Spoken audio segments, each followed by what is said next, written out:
Dashboard यस्तो देखाउँछ। ड्यासबोर्डमा जानुभएपछि मैले कुन चाहिँ पेजको चाहिँ के चाहिँ एडिट गर्न मन लागेको छ यहाँ पेजेसमा जानुहोस्। पेजेसमा यहाँ के गर्नुभएपछि अल पेजमा क्लिक गर्नुहोस्। त्यसपछि यहाँ यस्तो देखाउँछ, यो सबै पेजहरू देखाउँछ। यस्तो कुन चाहिँ पेजमा तपाईँको कुन चाहिँ पहिला बाहिर वेबसाइटमा यो कुन चाहिँ पेजको के चाहिँ एडिट गर्न मन लागेको छ पहिला त्यो चाहिँ अनि यहाँ एडिट विथ एलिमेन्टरमा क्लिक गर्नुहोस्। एडिट विथ एलिमेन्टरमा लास्टमा क्लिक गर्नुभएपछि यहाँ त्यस्तो देखाउँछ।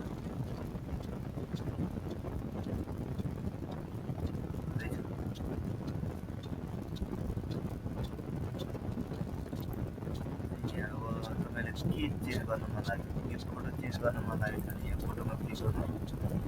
फोटोमा क्लिक गरेपछि यहाँ यस्तो देखाउँछ। यहाँ यो फोटो जहाँ देखाएको छ त्यही चुज गर्नुहोस्। अनि यहाँ अब कुन चाहिँ फोटो हाल्नु मन लागेको छ त्यसमै चुज गर्नुहोस्। त्यसमा क्लिक गर्नुहोस्। अब यसमा त यो भित्रको फोटो छैन। अब तपाईँको बाहिरबाट फोटो हाल्नु पर्ने छ भने यहाँ बाहिर अपलोड फोटोमा अपलोड फाइलमा क्लिक गर्नुहोस्। अपलोड फाइलमा क्लिक गरिसकेपछि यहाँ तपाईँको सेलेक्ट फाइलमा क्लिक गर्नुहोस्।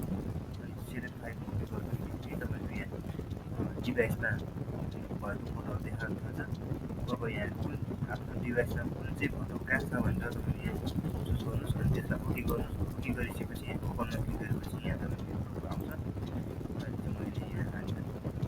अनि यहाँ त्यो गर्नुपर्छ तपाईँले यो ल्यापटपबाट कम्प्युटरबाट तपाईँले हाल्न मिल्छ।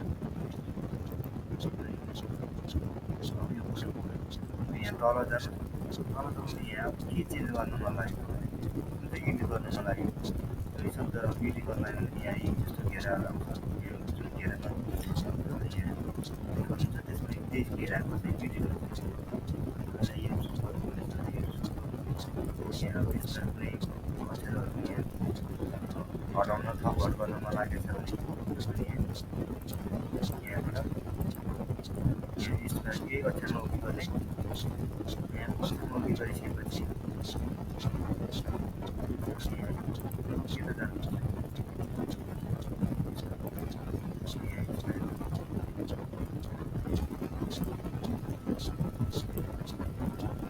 यसमा उयो गरेपछि तपाईँको यहाँ बाहिर यो चाहिँ टीमा यस्तो हुन्छ।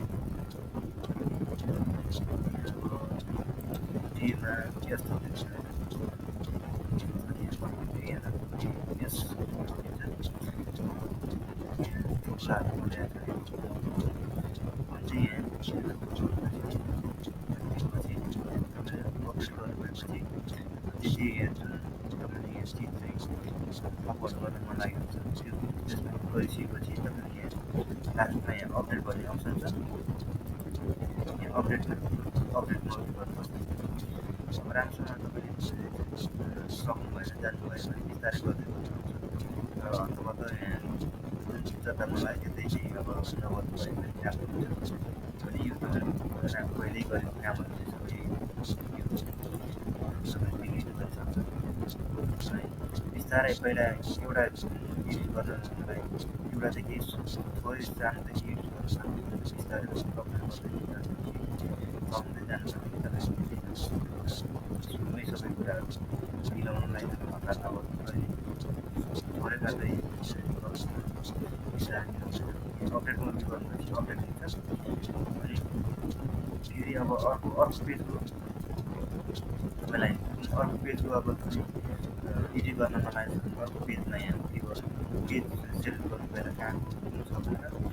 अनि तपाईँले जुन पेजमा तपाईँले जुन जे हो एडिट गर्नु पर्ने हो तपाईँले यसमा एडिट विथ एलिमेन्टरमा क्लिक गर्नुहोस्। त्यसपछि यहाँ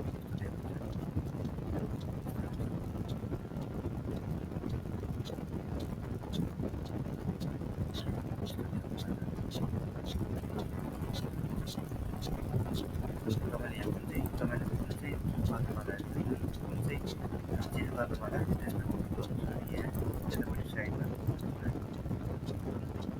यहाँ तपाईँको तल अपडेट